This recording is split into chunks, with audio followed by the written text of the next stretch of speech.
Are we ready? Well, good afternoon. Welcome to a rainy but a nice afternoon because we have a pretty good announcement. And this will put a smile on your face and make up for all of the rain. If you remember, in August of '09, we launched a new initiative, one of the most ambitious of its kind in the world, we think, designed to make New York truly a city for all ages. And we called it Age-Friendly NYC, a cute name that you probably thought up, right? Over the past 2 years, we've begun making New York a place where older people, which certainly includes me in this day and age, can live even longer, healthier, and more fulfilling lives.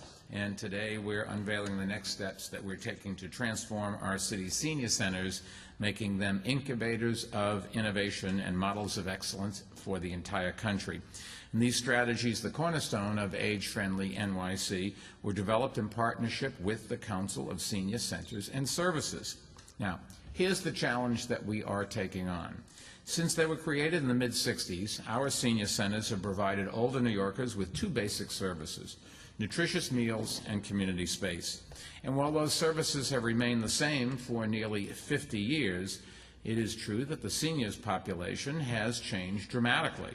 Seniors today are typically much more active, and the senior population is also much more racially and ethnically diverse than it was 5 decades ago in the city. It is also growing at a rapid rate. Today, there are 1.3 million people aged 60 and over in our city, a number that is expected to increase by 46% over the next 25 years.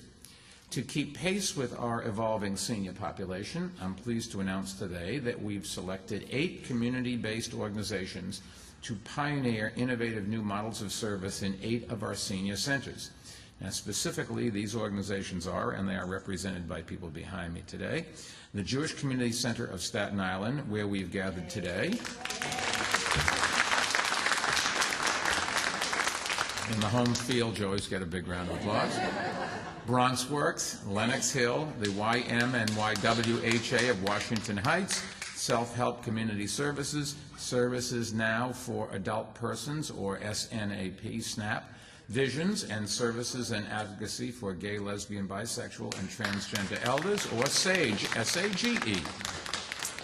Now, we are providing these 8 organizations with $3.5 million in city funds, which will be supplemented by private dollars to create new programs and incorporate new technologies. They will continue to provide the basic services that our senior centers have always had, like nutritious meals, a community space to meet friends, and a place to keep cool in the summer. But now they will also provide much, much more. For instance, this JCC site, which never has operated a senior center before, is transforming its facility, which has primarily served youth. And that's going to give hundreds of seniors access to tremendous equipment and facilities, including an Olympic-sized swimming pool that will help enhance their health. And that's not all. Bronx Works intends to expand programs at its center in Morris Heights that help seniors self-manage chronic disease. The Washington Heights YM and YWHA will offer its seniors a dinner option. SNAP in Queens Village has plans to create programming specifically designed for its local Indian community. Lenox Hill on the Upper East Side is going to offer underwater photography classes. I was thrilled when I read that.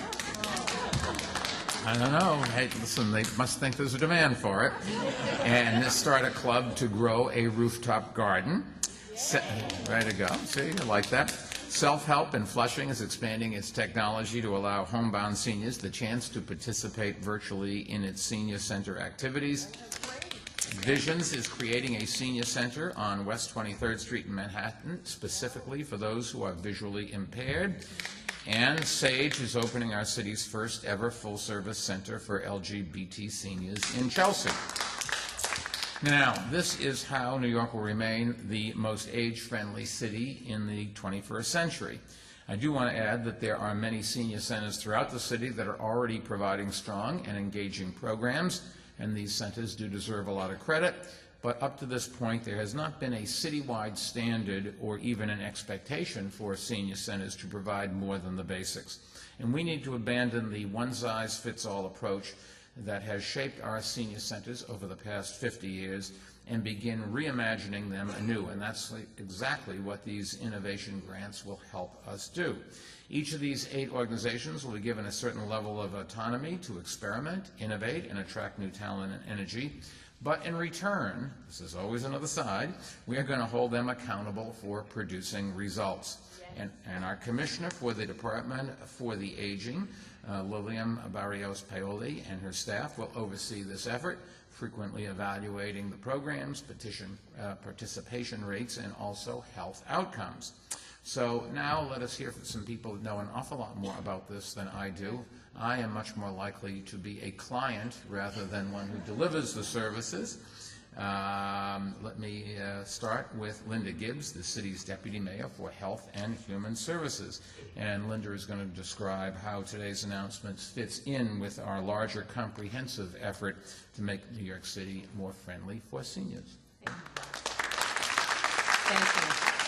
So congratulations to all the awardees. We're really excited about getting this initiative going and the leadership that they're providing. This initiative sits within a broad set of initiatives that are part of our age-friendly city plan. The mayor unveiled that plan a couple of years back, and we've been busy implementing ever since. We're really proud that we actually received from the World Health Organization the first designation as an age-friendly city under the criteria that the World Health Organization has been establishing. No surprise to anybody, this is a worldwide trend. We are healthier, longer, which means we're all getting older. And we're able to get older and older. And you know, I think for somebody who is born today, their survival rate is expected to be 105 years old, right? So our world is changing. Our world is a tremendously changing place, and we really have to start to think differently about that. And that's what being age-friendly is all about. Thinking about how the world needs to look and feel differently depending on your interests, your mobilities, how you spend your time as you grow old. And so the Age-Friendly Initiative does just that. It thinks about how to navigate the streets. It thinks about the kind of social activities folks are going to be interested in. It thinks about the buying power of the elderly. Folks are in New York City because of the mayor's great work on making the city a safe city by making it a city that is full of attractions, museums, theater, music, great places to walk, parks to visit. This is becoming an elderly retirement destination. And so being smart about making it accessible to those who are older and making it a place that is welcome to all. And I think the biggest part of this, and it's a challenge that we all face, is how to think about in our, what sometimes can feel very much like a youth culture, incorporating the wisdom, the maturity, the judgment of older New Yorkers into our thinking in every aspect of our life is a big part of the cultural shift that has to happen as well. So we're very, very proud that the World Health Organization has recognized us as the first age-friendly city. And we just signed an international declaration with over 30 cities that have met this standard. So this is a rapidly rapidly changing world, a rapidly expanding conversation where more and more are coming along to this. And so again, congratulations, and we're really looking forward to implementing this initiative with our partners here and continuing to push forward on the age-friendly plan overall. Linda, thank you. And now one of my favorite commissioners, Commissioner Lilliam Barrios-Paoli, to discuss some of the innovations that we're going to start seeing in our senior centers. Lilliam? Well, he's my favorite mayor. So thank you. I really wanted to emphasize that this was really a really collaborative project. I want to be very grateful to the mayor for helping us get it funded, to Deputy Mayor Linda Gibbs, who's been absolutely the wind behind our sails here. But I want to thank the community and the agencies that participated. Very especially, I want to thank Bobby Sackman, who one day came into my office and told me about this great idea she had in the shower. Literally, she told me that.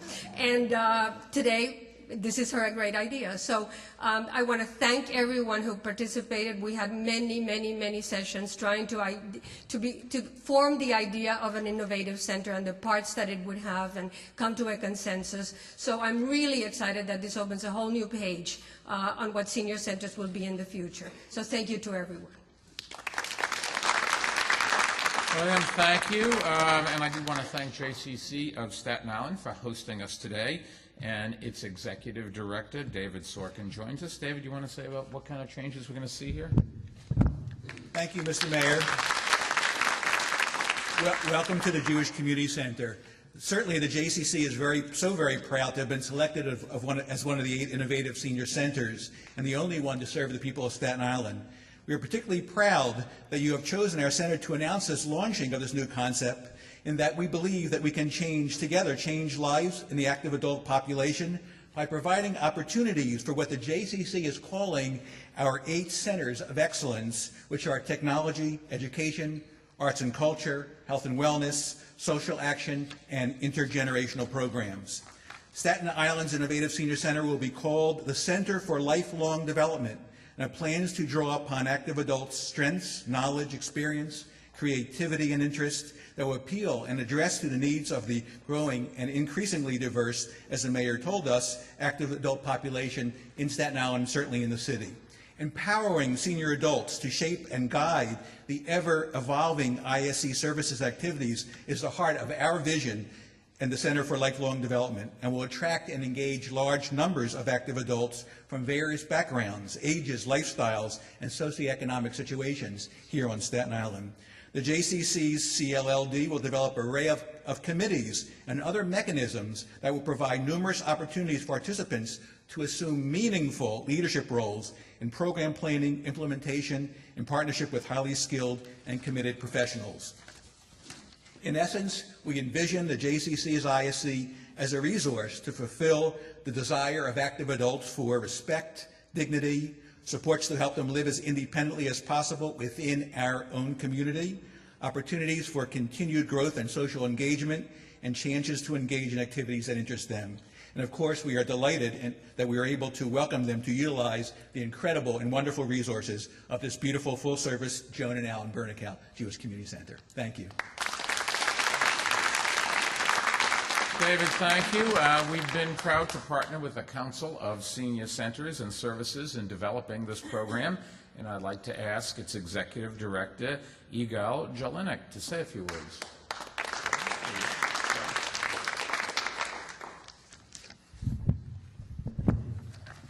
Thank you, Mayor Bloomberg, for inviting me, representing Council of Senior Centers and Services, to join you as we celebrate the future of senior centers. More importantly, thank you for your leadership in bringing innovative senior centers from a dream to implementation. I dare say that in these difficult fiscal times, it took courage to stay the course. Innovative Senior Centers was a recommendation from CSCS's award-winning study of senior centers, the largest of its kind. Today it is being put into operation. The study was undertaken as the mayor's vision of an age-friendly city was being developed, and it sought to change the conversation around the delivery of senior services.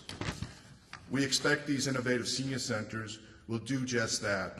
They will be testing what works for New York's older population, and that will help all 256 centers in the city and reflects the mayor's commitment to the entire network of senior centers and the seniors they serve.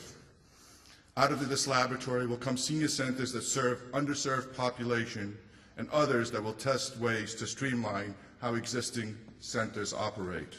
I want to thank again Mayor Bloomberg and his team, Deputy Mayor Linda Gibbs, Commissioner Lilliam Barrios-Paoli, our good friend, for the commitment to this project. I know you join me in looking forward to the exciting outcomes that lie ahead, all of which will have been made possible by a powerful partnership that included government, foundations, and the not-for-profit sector. This partnership is an example of what can be accomplished when a good idea meets goodwill and determination. Thank you. Miguel, thank you. And last, Councilman David Greenfield from Brooklyn. David. Thank you, Mr. Mayor. You know, it takes a lot to get someone from Brooklyn to cross the bridge over to Staten Island. But today is a great day, and I'm excited to be here today with the mayor and the deputy mayor and the commissioner and all the wonderful social service providers. And I think, you know, the mayor deserves a lot of the credit for the vision that he's placed in terms of having an age-friendly New York and the resources that the mayor has placed. And of course, the city council, led by our speaker, Christine Quinn, has made a significant commitment, and we have a large percentage of the DFTA budget is funded, of course, by the New York City Council. I would just say that what's so incredible about it today is that as the chair of the Senior Center Subcommittee on the Council, as someone who visits many senior centers, many of our senior centers are terrific, and many are still stuck in the original mode of basically, you know, chicken and peas and some card playing. And I think that as seniors are living longer and becoming more sophisticated and are becoming more advanced, we need to not only service them, but attract them to come to these senior centers as well. And so I think that today's start really of what is the future of senior centers, which are innovative senior centers. And I also want to thank CSCS and, of course, Bobby Sackman, who works overtime behind the scenes on all these issues, and especially, I will agree with the mayor, everyone's favorite commissioner, Commissioner Lilliam Barrios-Paoli, and the Deputy Mayor Linda Gibbs for pushing this effort as well. Thank you very much. David, thank you. Let me also just introduce the representative from each of the organizations that's participating, and if you could all raise your hand when I see if I can read my notes here. Marty Englisher, Executive Director, YMYWHA of Washington Heights. Priscilla Masonet, Program Director, Self-Help in Flushing. Nancy Miller, Executive Director of Visions, West 23rd Street in Manhattan. Catherine Thurston, Program Director of SAGE in Chelsea. Warren Scharf, Executive Director, Lenox Hill in the Upper East Side. Linda Lest from SNAP, Executive Director, she is, of Queens Village. And Services Now for Adult Persons, Maria Rivera, Program Director of Bronx Works. Hello, everyone. Before we take some questions, let me just briefly summarize today's announcement for our Spanish-speaking audience. Cuidar bien a la gente de tercera edad es muy importante para la ciudad de Nueva York. Hoy elegimos 8 grupos de recibieron fondos para crear centros innovadores para personas de tercera edad y crear nuevos programas para ayudar a la gente mejor. And with that, we'll be happy to take some questions. Sir.